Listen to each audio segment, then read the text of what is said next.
अस्सलाम वालेकुम students, I am Nimisha सहर, you're on screen chemistry instructor from tutoria.pk।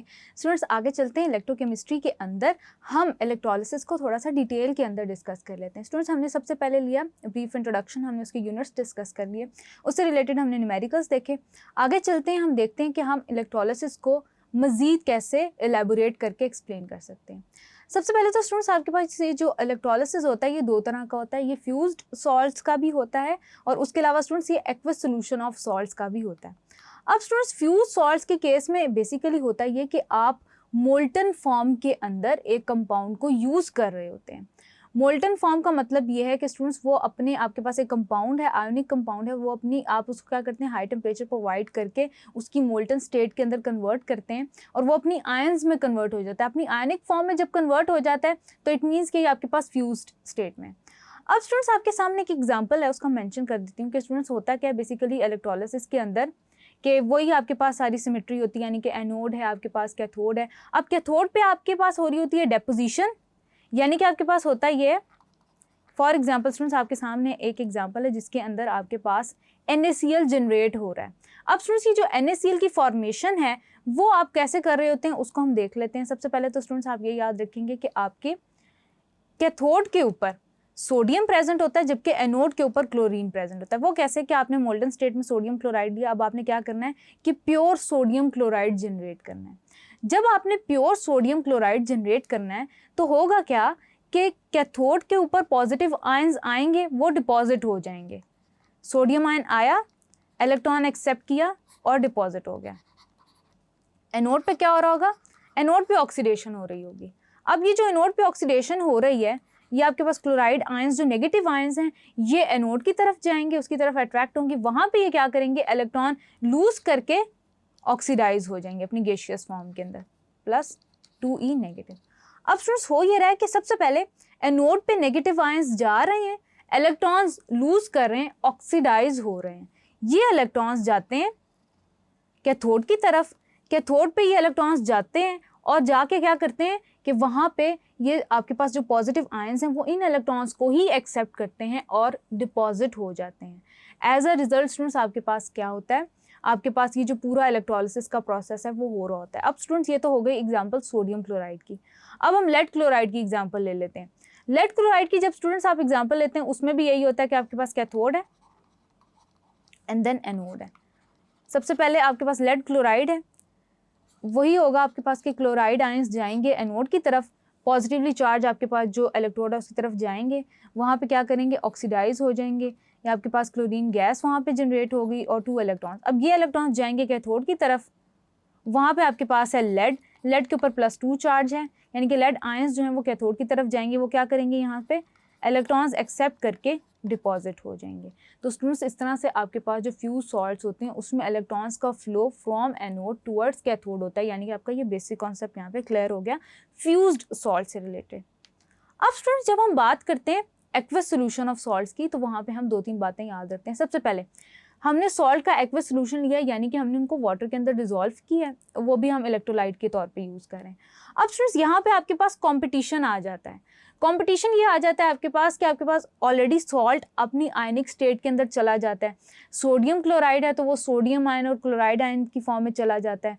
उसके अलावा स्टूडेंट्स आपके पास जो वाटर है वो भी इस केस में आयनाइज हो जाता है, यानी कि आपके पास वाटर भी आयनाइज होके क्या जनरेट कर रहा होता है हाइड्रोनियम आयन और हाइड्रोक्सिल आयंस, यानी कि पॉजिटिव और नेगेटिव चार्जेस आपको वाटर भी दे रहा है। अब स्टूडेंट्स होता क्या है कि आपके पास 4 डिफरेंट तरह के आयंस आ गए, अब उनके दरमियान कंपटीशन होता है कि कौन कैथोड पे जाके डिपॉजिट होगा और कौन आपके पास एनोड पे जाके ऑक्सीडाइज होगा, यानी कि इलेक्ट्रॉन्स लूज करेगा। अब उस कंपटीशन के नतीजे में क्या होता है कि आपके पास डिफरेंट प्रोडक्ट्स आ रही होती हैं एनोड पे और कैथोड पे। डिस्कस कर लेते हैं स्टूडेंट्स इसको सोडियम नाइट्रेट के केस में। फॉर एग्जांपल सोडियम नाइट्रेट है, हमने उसका एक्वस सोल्यूशन लिया, सोडियम नाइट्रेट ने क्या किया डिसोसिएट किया into sodium ions and nitrate ions, अब नाइट्रेट नेगेटिव आयंस। अब स्टूडेंट्स यहाँ पे आप एक बात याद रखेंगे कि आपके पास क्या है कि कंपटीशन होगा, जो इजीली ऑक्सीडाइजेबल या रिड्यूसिबल होगा वही आपके पास एनोड और कैथोड पे जाके ऑक्सीडाइज या रिड्यूस होगा, यानी कि जिसकी कैपेबिलिटी ज़्यादा इजी होगी, यानी कि जिसकी एनर्जी को ओवरकम करना ज़्यादा इजी होगा वो आपके पास प्रेफरेंशली ऑक्सीडाइज या रिड्यूस हो रहा होगा। अब स्टूडेंट्स यहाँ पे हम देख लेते हैं कि फॉर एग्जांपल हमने सोडियम नाइट्रेट लिया है, उसका एक्वस सोल्यूशन है हमारे पास, और कंपटीशन में हमारे पास हाइड्रोनियम आयन भी प्रेजेंट है, हाइड्रोक्सिल आयन भी प्रेजेंट है। अब स्टूडेंट्स एनोड पे क्या होगा और कैथोड पे क्या होगा? एनोड पे आपके पास क्या होगा कि स्टूडेंट्स एज यूजुअल आपको अच्छी तरह से पता है कि एनोड पे आपके पास नेगेटिव आयंस चले जाएंगे। नेगेटिव आयंस में अब कंपटीशन है हाइड्रोक्सिल आयंस के दरमियान और नाइट्रेट आयंस के दरमियान। हाइड्रोक्सिल आयंस की इलेक्ट्रॉन्स लूज करने की कैपेबिलिटी ज़्यादा अच्छी है, तो आपके पास क्या होगा कि हाइड्रोक्सिल आयंस एनोड पे जाएंगे, वहाँ पे इलेक्ट्रॉन्स लूज करेंगे, उसके अलावा कन्वर्ट हो जाएंगे ऑक्सीजन के अंदर और वाटर के अंदर। अब ये इलेक्ट्रॉन्स जाएंगे कैथोड की तरफ, वहाँ पे क्या होगा कि हाइड्रोनियम आयंस की कैपेबिलिटी आपके पास रिड्यूस होने की ज़्यादा अच्छी है as compare to that of sodium ions. तो हाइड्रोनियम आयंस आपके पास कैथोड पे चले जाएंगे और वहाँ पे क्या होगा कि आपके पास वाटर में कन्वर्ट हो जाएंगे, उसके अलावा हाइड्रोजन गैस जनरेट करेंगे। अभी हाइड्रोजन गैस कैसे जनरेट होगी? यहाँ पे पहले आपके पास हाइड्रोजन एटम जनरेट होंगे, हाइड्रोजन एटम्स जो हैं वो मिल के हाइड्रोजन गैस कैथोड पे जनरेट करेंगे, यानी कि आपके पास हाइड्रोक्सिल आयंस और हाइड्रोजन आयंस या हाइड्रोनियम आयंस जिन पे पॉजिटिव चार्ज है उनकी ऑक्सीडाइज या रिड्यूस होने की कैपेबिलिटी ज़्यादा अच्छी थी as compare to that of sodium ions and nitrate ions. That is why students आपके पास जो प्रेफरेंशियल ऑक्सीडेशन और रिडक्शन हुई, एज अ रिजल्ट आपके पास ऑक्सीजन और हाइड्रोजन जनरेट हुए, जबकि स्टूडेंट्स एट द एंड आपके पास सोल्यूशन के अंदर as it is sodium ions और नाइट्रेट आयंस रह गए, क्योंकि उनकी कैपेबिलिटी अच्छी नहीं थी as compare to that of hydroxyl ions and hydronium ions. I hope कि स्टूडेंट्स ये पॉइंट क्लियर हो गया होगा। देन स्टूडेंट्स आगे चलते हैं, इंडस्ट्रियल इंपॉर्टेंस डिस्कस कर लेते हैं कि इलेक्ट्रोलिसिस के से रिलेटेड हम कौन से इंडस्ट्रियल एप्लीकेशंस हैं जो इस प्रोसेस के थ्रू ले सकते हैं या लेते आ रहे हैं। सबसे पहले तो स्टूडेंट्स आप सोडियम की एक्सट्रैक्शन कर सकते हैं। सोडियम की एक्सट्रैक्शन स्टूडेंट्स आप कैसे कर सकते हैं कि आपने मोल्टन सोडियम क्लोराइड लिया, वही रिएक्शन जो हमने अभी डिस्कस किया स्टूडेंट्स, एग्जैक्टली वही है। आपके पास सोडियम जो होगा वो कैथोड पे जो है डिपॉजिट होता चला जाएगा, इलेक्ट्रॉन्स एक्सेप्ट करेगा फ्रॉम दैट ऑफ एनोड, और एनोड पे आपके पास जो है जो क्लोरीन आयंस हैं वो इलेक्ट्रॉन्स लूज करें, वही इलेक्ट्रॉन्स लेके डिपॉजिट होता चला जाएगा। एज अ रिजल्ट आप प्योर सोडियम जो है वो ऑब्टेन कर सकते हैं, यानी कि एक्सट्रैक्शन ऑफ सोडियम आपके पास एक इंडस्ट्रियल एप्लीकेशन है। देन स्टूडेंट्स आप कॉस्टिक सोडा प्रिपेयर कर सकते हैं। अब स्टूडेंट्स ये जो कॉस्टिक सोडा ये कैसे प्रिपेयर कर सकते हैं? सेम वही चीज़ आ जाती है कि सोडियम और क्लोराइड आयंस का, यानी कि सोडियम क्लोराइड का आपने ले लिया एक्वस सोल्यूशन, सोडियम अपने रिप्रेजेंटेटिव आयंस के अंदर कन्वर्ट हो गया, ठीक हो गया। अब ये अपने आयंस में कन्वर्ट हो गया, यहाँ पे क्या होगा कि आपने इसका सोल्यूशन बनाया तो हाइड्रोजन आयंस और हाइड्रोक्सिल आयंस भी कंपटीशन में हैं, यानी कि हम कंपटीशन में लिख देते हैं कि हाइड्रोजन आयंस भी हैं और हाइड्रोक्सिल आयंस भी हैं, ठीक है। स्टूडेंट्स यहाँ पे आपके पास क्या होगा कि कैथोड पे और एनोड पे रिएक्शंस हो रहे होंगे। यहाँ पे स्टूडेंट्स अगर हम क्लोराइड और हाइड्रोक्सिल आयंस के दरमियान, हाइड्रोक्साइड आयंस के दरमियान कंपटीशन देखें तो आपके पास होता ही है कि जो क्लोराइड आयंस होंगे वो ज़्यादा अच्छी कैपेबिलिटी रखेंगे, ऑक्सीडेशन की इलेक्ट्रॉन्स लूज कर लेंगे, और स्टूडेंट्स क्या होगा कि इनलेट में से रिमूव हो जाएंगे, जैसे कि आप अपने सामने देख सकते हैं। प्लस 2 नेगेटिव आपके पास क्लोरीन गैस के तौर पे जो है फॉर्म में एलिमिनेट हो गई। उसके बाद कैथोड पे क्या होता है कि आपके पास हाइड्रोजन आयंस जो होते हैं वो ये इलेक्ट्रॉन्स एक्सेप्ट कर लेते हैं और फिर क्या करते हैं, मिलके आपके पास हाइड्रोजन गैस और वाटर जनरेट कर लेते हैं।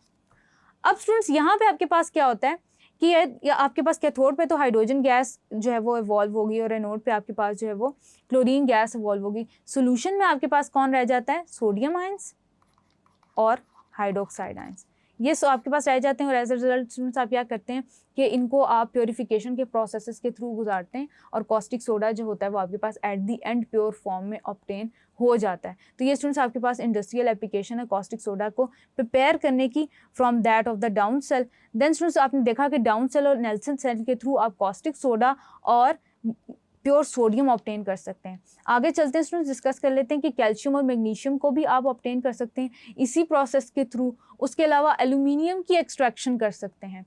अब स्टूडेंट्स एल्यूमिनियम की एक्सट्रैक्शन आप करेंगे from that of fused bauxite Al2O3.2H2O और from the solution of fused bauxite and cryolite Na3Al F6, यानी कि इसके थ्रू आप एल्यूमिनियम एक्सट्रैक्ट कर सकते हैं।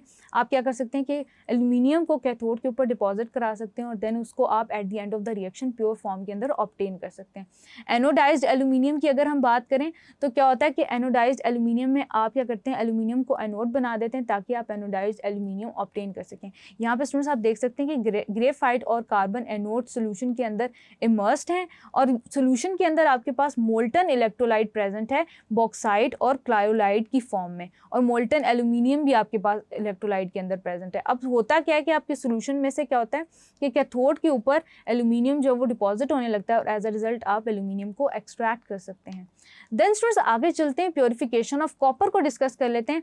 हम क्या करते हैं कि इम्प्योर कॉपर एनोड ले लेते हैं एक इलेक्ट्रोलाइटिक सेल के अंदर और प्योर कॉपर कैथोड ले लेते हैं। अब जो इम्प्योर एनोड है उसमें से क्या होता है कि जो कॉपर है वो डिपॉजिट होना शुरू हो जाता है प्योर कॉपर कैथोड पे। As a result at the end आपके पास जो कॉपर एनोड है वो क्वांटिटी में बहुत कम रह जाती है, जबकि आपके पास सारी की सारी जो प्योर कॉपर है वो कैथोड के ऊपर डिपॉजिट हो जाती है। आपके पास कैथोड का जो मैस है या साइज है इंक्रीज हो जाता है, उसको आप अलग से एक्सट्रैक्ट कर सकते हैं और एज अ रिजल्ट आप कॉपर को प्योरीफाई कर सकते हैं। उसके अलावा स्टूडेंट्स आप याद रखेंगे कि आप इलेक्ट्रोलिसिस के प्रोसेस के थ्रू इलेक्ट्रोलेटिंग का फिनोमेना इलेक्ट्रोप्लेट भी कर सकते हैं सब्सटेंसेस को, यानी कि एक मेटल को दूसरी मेटल सरफेस के ऊपर आप डिपॉजिट करा सकते हैं ताकि आप क्रोजन पर्पजेज से यानी कि क्रोजन की जो प्रोसेसेस होते हैं उससे बच सकें। इसको स्टूडेंट्स हम eight the end of the जो चैप्टर है उसमें भी हमने एक टॉपिक डिस्कस किया हुआ है। स्टूडेंट्स आगे चलते हैं, फर्दर टॉपिक्स को डिस्कस करते हैं। Thank you.